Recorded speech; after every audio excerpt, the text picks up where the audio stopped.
आप देख रहे हैं अनहोनी। तो चलिए बढ़ते हैं आज की इस कहानी की ओर।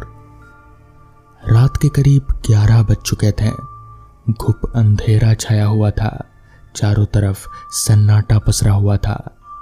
आसपास कोई इंसान तो क्या, कुत्ते बिल्ली भी नजर नहीं आ रहे थे। सड़क में लगी स्ट्रीट लाइट टूटी पड़ी हुई थी। बस एक खंबे ही छोटी पर बल्ब चल रहे थे, जिससे आसपास में मध्यम सी रोशनी फैली हुई थी। मैं अपना भारी भरकम बैग लेकर बस स्टॉप पर उस आखिरी बस का इंतजार कर रहा था और बार बार अपनी घड़ी देख रहा था। घड़ी में समय तेजी से बढ़ रहे थे। करीब आधे घंटे बीत गए। मैं मन ही मन ये सोच रहा था कि मैं आज हॉस्टल पर ही क्यों नहीं रुक गया। सुबह आना था, लेकिन कल सुबह मुझे इंटरव्यू के लिए दिल्ली भी तो जाना था। फिर उस 11 बजे वाली आखिरी बस का आना तो नियत समय पर ही रहता है। मैं बहुत बार उसी से तो घर भी जाता हूँ। आखिर वो बस घर तक भी तो जाती है, लेकिन मुझे क्या पता था कि आज ये बस इतनी ज़्यादा देर हो जाएगी। अगर बस नहीं आएगी तो फिर मेरा क्या होगा। मेरे दोस्त लोग भी घर चले गए हैं। कोई भी साधन नहीं दिख रहा। मैं वापस हॉस्टल भी तो नहीं जा सकता। यहाँ से 20 किलोमीटर की दूरी पर है और ना ही घर जा सकता हूँ। सर्दी का मौसम है, लेकिन अब मैं क्या करूँगा अगर नहीं आया तो। ऐसा सोचकर मेरे पसीने छूटने लगे। तभी दूर से बस की हॉर्न सुनाई देने लगी और उनकी लाइट भी दिखने लगी। मेरी जान में जान आई। मैंने अपना सामान उठाया और सड़क के बीच आ गया। बस धीरे धीरे पास आ रही थी। पास आने पर मैंने अपना हाथ हिलाकर बस रोकने के लिए इशारा किया। ड्राइवर ने शायद ठंडी हवा के कारण अपने मुंह पर कपड़ा बांध रखा था। बस में एक भी सवारी नहीं थी और ना ही कोई कंडक्टर था, जबकि आमतौर पर कंडक्टर भी होता है। बस पूरी तरह से खाली थी। धीरे धीरे बस मेरे ठीक सीपने आकर रुकी। मैंने घसीटकर अपना सामान बस में चढ़ाया और चलो कहकर ड्राइवर को आवाज़ लगाई। बस स्टैंड से मेरे गांव की दूरी 40 किलोमीटर थी, जिसे आसानी से 1.5 घंटों में पहुंचा जा सकता था। मैंने अपना बैग अगले सीट पर रख और खिड़की पर सिर टिकाकर आंखें बंद कर लिया। बस तेजी से चली जा रही थी।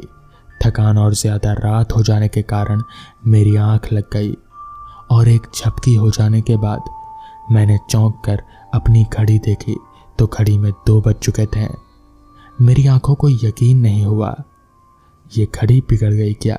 क्या सचमुच में 2 बज चुके हैं? तो अभी तक बस गांव क्यों नहीं पहुंची? हाथ से घड़ी निकाल कर साफ किया और हिलाया डुलाया। ये घड़ी सच में बिगड़ तो नहीं गई। फिर मैंने खिड़की का शीशा थोड़ा सा सरकाया और बाहर झांक कर देखा। बाहर देखकर मुझे बहुत आश्चर्य हुआ। बस एक पहाड़ की ऊंचाई से नीचे उतर रहे थे। ये कहाँ आ गया हूँ मैं? ऐसा कोई रास्ता तो मेरे गांव तक जाता ही नहीं है। ये कैसी जगह है? मैं अपनी जगह से उठकर जोर से चिल्लाया, भैया भैया, ये कौन सी जगह है? गाड़ी रोको। कौन से रास्ते से आप मुझे ले जा रहे हो? अभी रामपुर नहीं आया क्या? ड्राइवर ने कोई जवाब नहीं दिया और गाड़ी की रफ्तार और ज़्यादा बढ़ा दी। इस बार मैं और भी ज़ोर से चिल्लाया, अरे भैया गाड़ी रोको, मुझे रामपुर जाना है। ये कहाँ लेकर जा रहे हो आप? गाड़ी रोको। मैं जल्दी जल्दी ड्राइवर के पास गया और ज़ोर से चिल्लाया। वो ड्राइवर ना कुछ बोल रहा था और ना ही मुड़कर देख रहा था और गाड़ी बहुत ही तेज़ी से आगे बढ़ रही थी। अब मुझसे रहा नहीं गया। मैंने उसके कंधे को छूकर हिलाते हुए कहा, ड्राइवर भैया गाड़ी रोको, कहाँ जा रहे हैं हम? और ड्राइवर ने जब पलटकर मेरी तरफ देखा तो मेरे होश उड़ गए। उसका चेहरा एकदम सफ़ेद, उसकी बड़ी बड़ी खून की तरह लाल आंखें, बाल बिखरे हुए और खड़े खड़े। उसने बहुत ही भयानक आवाज़ में कहा, चुपचाप अपनी जगह पर बैठ जाओ। तुम्हें नहीं पता ये रात 11 बजे वाली आखिरी बस है? तुम्हें घर नहीं जाना क्या? और ज़ोर ज़ोर से हाँ हाँ करके हंसने लगा। और फिर क्या हुआ मुझे कुछ भी नहीं पता। अगले दिन मैंने अपने आप को अस्पताल में पाया। मेरे पास मेरे पापा और मेरे मम्मी बैठे हुए थे। पापा ने मुझसे पूछा, बेटा तू उस पहाड़ी रास्ते पर कैसे पहुंच गया? तुझे कुछ याद है? और हॉस्टल से यहाँ कैसे आया? क्या तुम्हारे दोस्त भी साथ थे? वो तो अच्छा हुआ कि वो चरवाहा सुबह सुबह तुम्हें पहचान गया और घर आकर हमें खबर दिया, वरना पता नहीं क्या हो जाता। मैंने पापा को सारी बातें बताई कि मैं हमेशा की तरह गांव तक आने वाले उसी आखिरी बस से रात को 11:30 बजे घर आने के लिए बैठा था और फिर बस ड्राइवर ने रात भर बस इधर उधर जंगल, गाड़ी, पहाड़ यहीं सब पर चलाया। उसने मेरी बात नहीं सुनी और उसका चेहरा बहुत ही भयानक और डरावना था। फिर एक पहाड़ी से गाड़ी को नीचे गिरा दिया और जाने कहाँ गायब हो गया। पापा और मम्मी ने एक दूसरे की तरफ बड़े आश्चर्य भरे नज़रों से देखा और फिर कहा, भगवान का लाख लाख शुक्रिया कि हमारा बेटा ठीक है, वरना पता नहीं क्या होता। कहकर मम्मी चुप हो गई। पापा ने चुप होने का इशारा किया। मम्मी ने मेरे सिर पर हाथ रखकर सहलाया और पूछा, बेटा अब तबीयत कैसी है? मुझे कुछ समझ नहीं आ रहा था। मैंने पापा को देखकर धीरे से मुस्कुराया और कहा, ठीक हूँ। बाद में मुझे घर आने के बाद पता चला कि पिछले महीने 11 तारीख को वो आखिरी बस दुर्घटनाग्रस्त होकर एक खाई में गिर गई थी, जिसमें ड्राइवर की मौत हो गई थी। ये बात सुनकर मेरे रोंगटे खड़े हो गए। अब मुझे पता चला कि वो ड्राइवर उसी आखिरी बस का लाश था और वो बस भूतिया बस हो चुकी है और हर महीने की 11 तारीख को उस सड़क पर रात को 11 बजे चलती है और जो कोई भी उस बस में बैठता है वो उसे लेकर खाई में गिराकर मार डालता है। तो दोस्तों, ये थी आज की पहली कहानी। तो चलिए बढ़ते हैं आज की दूसरी कहानी की ओर। मनोहर बड़े ही तेज कदमों से अपने घर की तरफ चल रहा था। आज उसे काम से लौटते हुए काफी देर हो गई थी। ऊपर से ठंडी का मौसम, चारों तरफ कोहरा ही कोहरा। रास्ते पर उसके अलावा और कोई शख्स नजर नहीं आ रहा था। वो तेज कदमों से अपने घर की तरफ चलने लगा।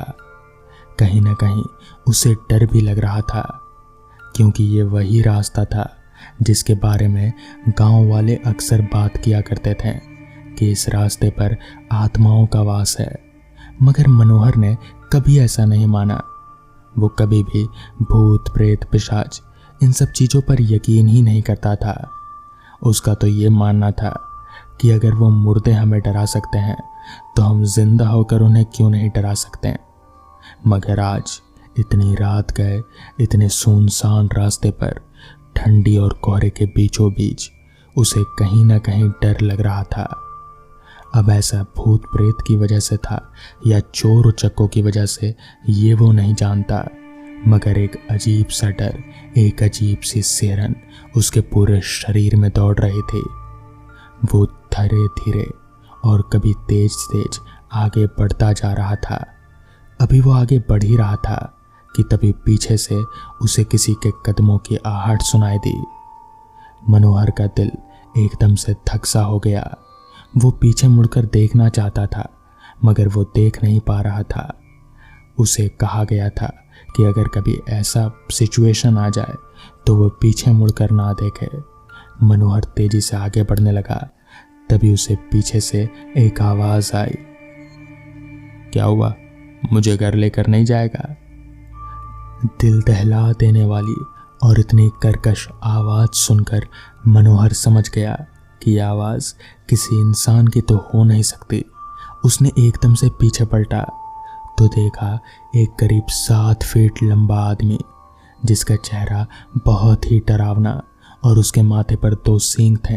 वो मनोहर को खा जाने वाली नजरों से देख रहा था। तभी मनोहर ने अपने घर की तरफ तेजी से दौड़ लगा दी और भागते भागते सीधे अपने घर जाकर ही रुका। उस रात उसने किसी को भी कुछ नहीं बताया, मगर वो डरा हुआ था। उसने जैसे तैसे वो रात कटाई। रात भर उसे उसी आदमी के सपने आते रहे, मगर वो सब क्या था मनोहर ने अगली सुबह अपने काम के दोस्तों को ये बात बताई तो उन्होंने बताया कि दरअसल उस रास्ते पर एक जिन्न का वास है। वो जिन्न बहुत ही खतरनाक है और लोगों को मार डालता है, लेकिन ज़्यादातर वो औरतों को अपने चपेट में लेता है। इसलिए वो बच गया, वरना शायद मनोहर जिंदा नहीं होता। तो दोस्तों, ये थी आज की कहानियाँ। रात के तकरीबन 8 बजे मैं जब मीरपुर गांव की सड़क पर पहुंचा, तब मुझे ना तो वहां कोई इंसान दिख रहा था और ना ही कोई सवारी। बस सुनसान सड़क और चारों तरफ फैला जंगल। पैरों की मदद लेने के अलावा मेरे पास दूसरा और कोई चारा नहीं था। पैदल पैदल अभी मैं कुछ कदम चला ही था कि तभी पीछे से आती एक आवाज ने मेरे बढ़ते कदमों को रोक दिया। कहाँ जाइएगा बाबूजी? आवाज सुनते ही मैंने पीछे पलटकर देखा तो पाया कि मुझसे कुछ ही दूरी पर एक साइकिल रिक्शा खड़ी है। रिक्शे के ऊपर करीब 21-22 साल का लड़का बैठा हुआ था। तभी मैंने कहा, हाँ, वो मुझे नदी के घाट तक जाना था। असल में मैं एक डॉक्टर हूँ। सुना है शीतला घाट में जो गांव है वहाँ के लोग बिना किसी बीमारी के मर रहे हैं, तो इसलिए मुझे यहाँ भेजा गया है। मेरी सारी बात सुनकर एक दफा उस रिक्शा वाले ने मुझे सर से लेकर पैर तक अच्छे से देखा, फिर मुझे रिक्शा में बैठने का इशारा किया। मैं जैसे ही रिक्शा में बैठा तब उसने रिक्शा को आगे बढ़ाते हुए कहा, साहब, शीतला गांव के लोग मर नहीं रहे हैं, उन्हें मारा जा रहा है। दरअसल उस गांव में एक पिशाच का आतंक है, वही गांव के लोगों को मार रहा है। इस पर मैंने उस रिक्शा वाले को हंसते हुए जवाब दिया, हाँ, बहुत सुना है पिशाच के बारे में, इसलिए उसी से तो मिलने आया हूँ। इस पर रिक्शा वाले ने गंभीर आवाज में कहा, मजाक मत उड़ाइए साहब, आप शहर के लोग हैं, आप लोग इन सारी बातों पर विश्वास नहीं करते हैं, मगर जब देखेंगे ना तो हवा निकल जाएगी। और वैसे भी इस वक्त आपको कोई नाविक नहीं मिलेगा। इस पर मैं बोला, तुम चलो तो सही, हो सकता है कोई नाविक मिल जाए। इसके बाद ना तो मैं कुछ बोला और ना ही वो रिक्शा वाला। रास्ते पर फैले सन्नाटे को चीरती हुई रिक्शा चली जा रही थी। कुछ देर बाद रिक्शा नदी के तट पर रुकी। मैंने रिक्शा में बैठे बैठे नदी में चारों तरफ देखा, लेकिन वहां एक भी नाविक नहीं था।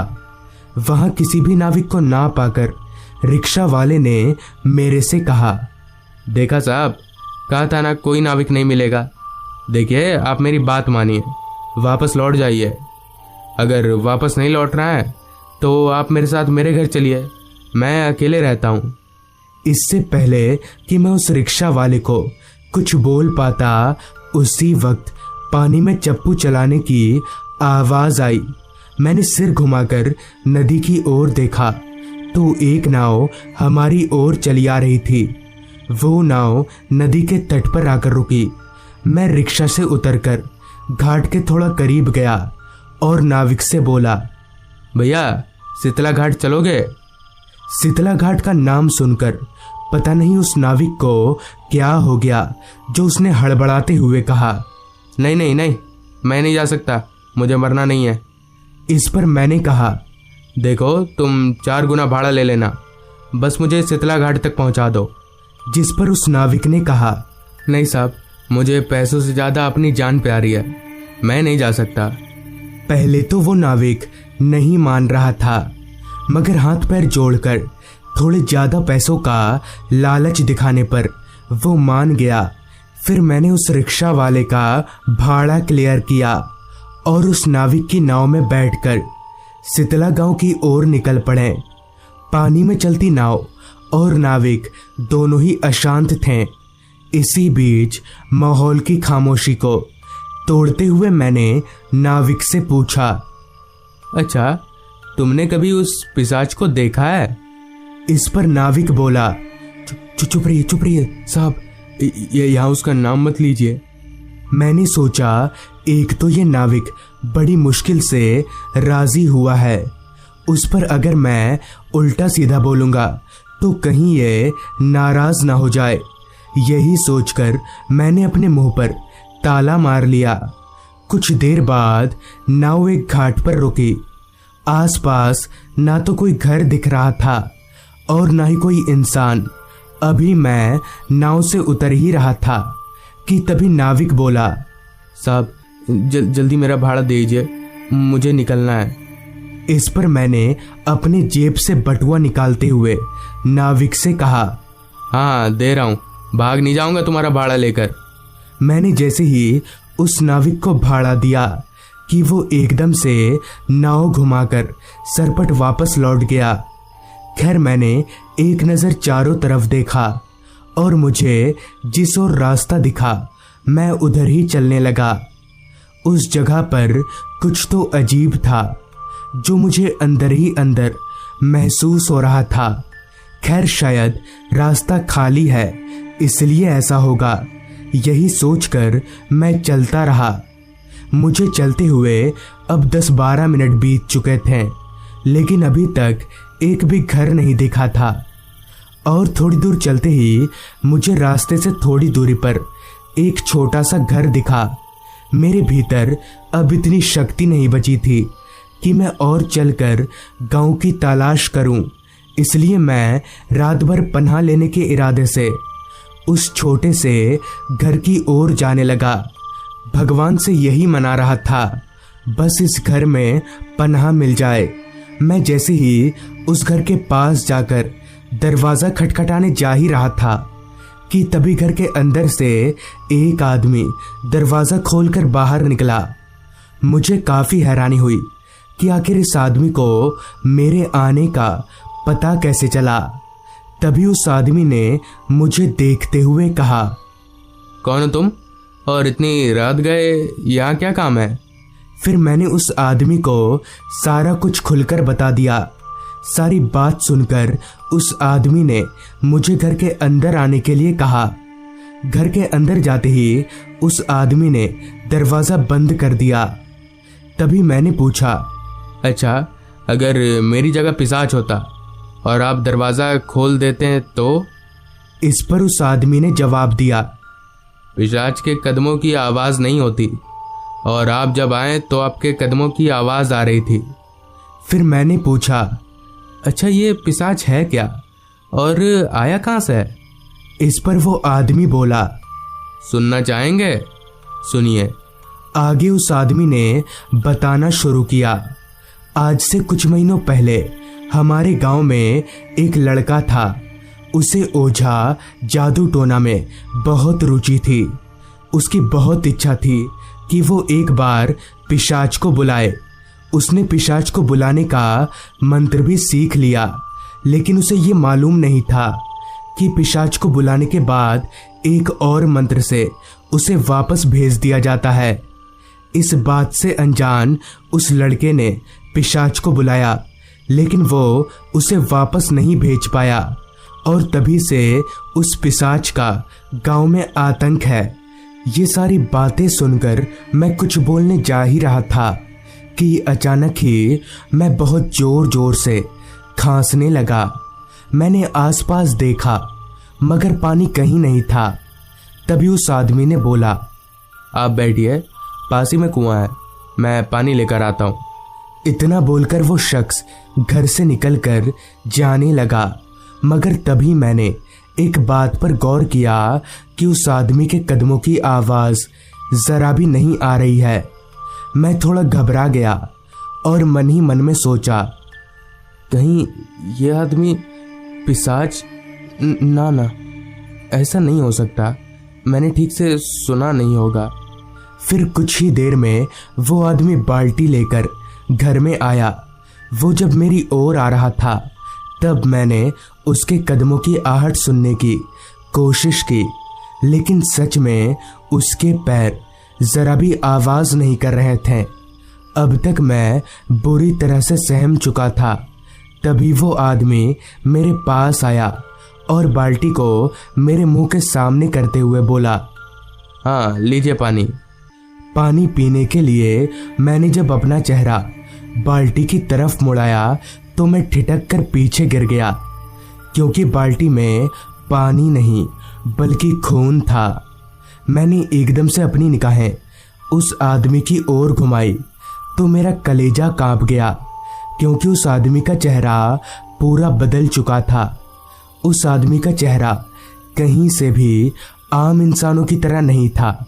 मैं समझ गया कि यही वो पिशाच है। तभी उस पिशाच ने मुझसे कहा, क्या हुआ डॉक्टर बाबू, पानी नहीं पिएंगे? पी लीजिए, फिर खाना भी मिलेगा।